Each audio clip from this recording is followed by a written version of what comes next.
አታይም ሽበቱን ሽማግሌ ነኝ። ስራ አስተምሮት ነው ወይስ ደግሞ በአሁን እድሜ የደረሱበት ብስለት ነው? ያው እሱም አለ እድሜ ብዙ ነገር ያስተምራል። ከየት የመጣ ነው? ምን ተፈጥሮ?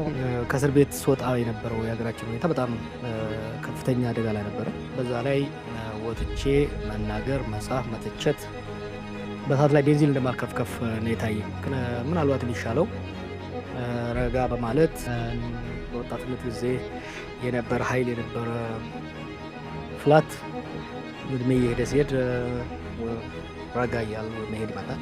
ባለፈው ኢንተርቪው አድርገሽ አሳስረሽኝ አሁን ይቅርታ ለመጠየቅ የመጣሽ ይመስላል። ከዛ ተነስተሽ እዚህ ድረስ ፈልገሽኝ ስለመጣሽ ከዛ ወዲህም ደግሞ እኔ በጉዞ ላይ በነበርኩበት ታግሰሽ በመቆየትሽ በጣም ስላቆየሁሽ ይቅርታ ጠይቃለሁ። አመሰግናለሁ።